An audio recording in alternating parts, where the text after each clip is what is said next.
What is up, guys? Random footage from Ron here, and today we have an exciting day. The Miata, it's on jack stands. Now why? In the last video I listed why. Today we're going to be doing all the brakes. You can see right there. They're old, they're rusty, they leak, and when they leak that means they don't work. I can barely stop. So we're gonna go all new brakes. I also have new upper control arms for the front. Here, let me flip the camera around. Keep them. We got some new meats for the front. You can see those are beefy, and we got upper control arms. They're a little rusted, I think, from sitting. So car is on jack stands. I've shown you guys how to jack a car up multiple times now. I don't think I have to show that anymore. So we are going to get everything kind of prepared. You can see I already got all the calipers on each corner.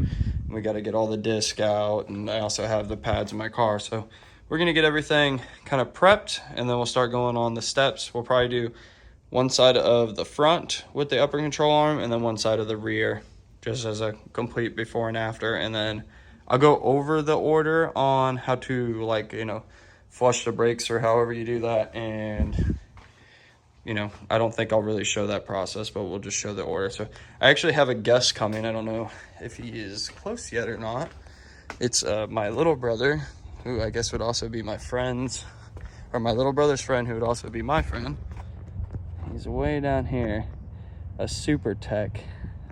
His name is Leviticus. He's pretty cool. So yeah, he's going to help out. So let me get everything prepped and we'll get started.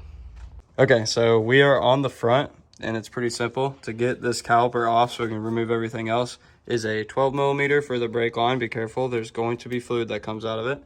Then you look back here, there's a 14 here and then a 14 down below. See me now, we're replacing everything. We're just gonna pull all of this off. So we're gonna get all these done. I'll show you guys how the caliper comes off. It should like literally just pop off. There's no bolt in it. And then we'll start going over how to put everything new back on. Okay, so we got the caliper and the rotor completely out of the way. The caliper's still here. It started like dumping fluid. That's obviously why we have the fluid tub. So we just tucked it out of the way while we get to the upper control arms. So right now we're undoing the suspension just to make it easier. It was a 17 on the bottom, two 14s at the top. And then we are working on getting the big bolt out of this. You also have the cotter key piece, cotter pin. So we got to pull that out, get this nut loose. And then we can pop that off, fold this down, pull the suspension out, blah, blah, blah. So once we get all this loosened up, I'll kind of show you guys the order it comes out and goes back in. Okay, so once we got everything popped apart, it was kind of like a fun wiggle party.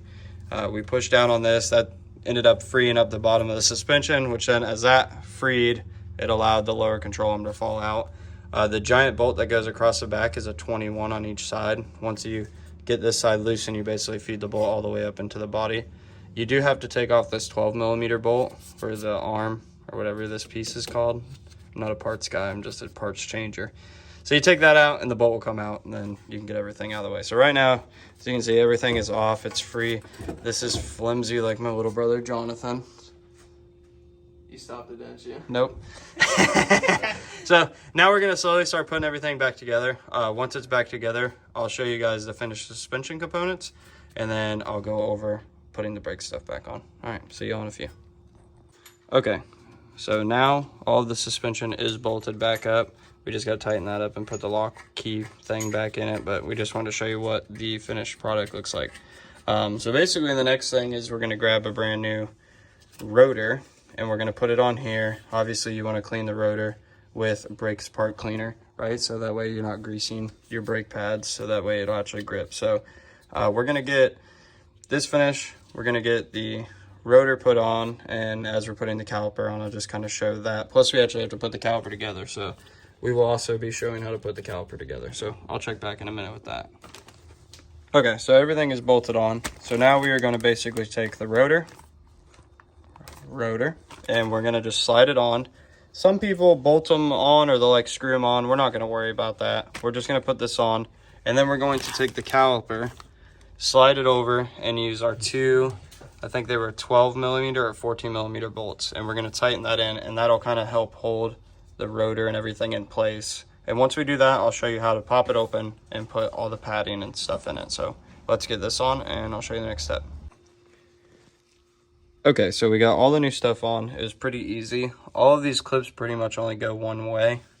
You can see they just sit there for the pads to slide back and forth. we put a drop of grease basically in each one, front and back. The other two clips basically go from one hole to the other hole on the pads, and it just kind of, I guess, helps spread them apart basically. So the only other thing is we're going to put a little bit of grease on the back side on the pad that goes against the piston to help it kind of separate off of it doesn't rust together, freeze out the brakes. We did have this like weird like wear bar thing. We can't figure it out, so we're gonna go in the bin with it and not stress too much. So we're gonna button this one up, we're gonna get this wheel back on it, and then we are going to bounce to the back and go over how to do that one. Whoa, glove fart. All right, see you guys in a minute.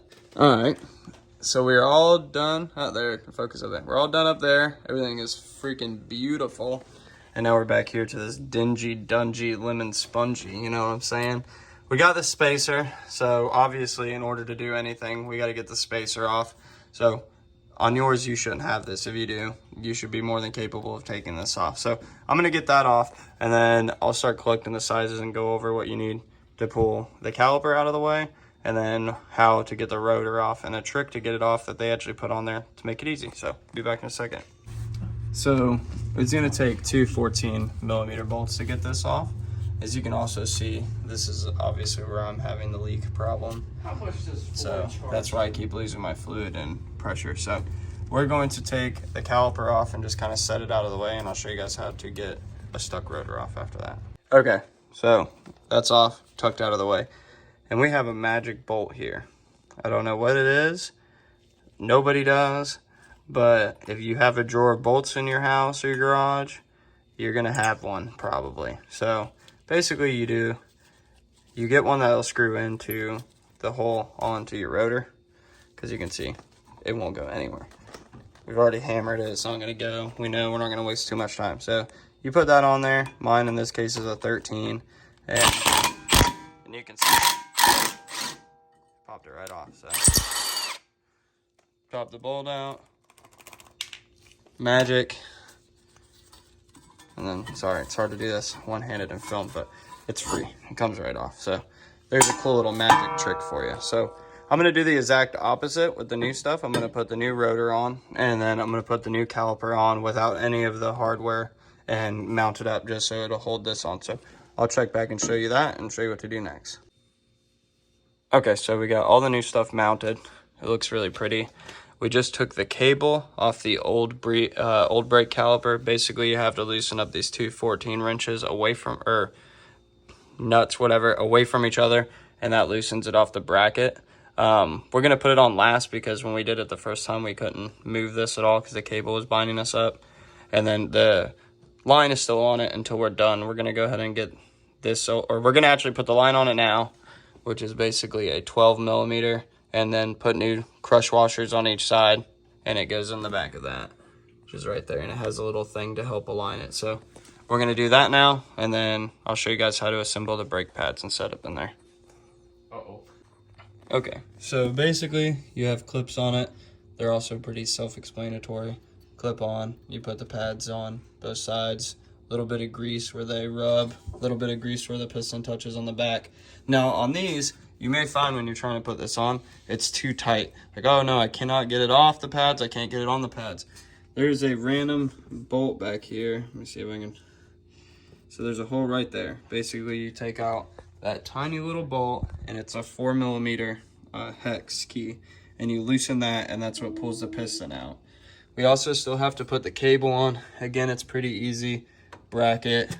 You put the little fork thing through there, and then tighten it back down. So we're gonna get that tightened back down when you're done and you get it back on. So you can see this is pretty loose. So we're gonna tighten that piston just to where it makes this stop, and then loosen it up that little bit.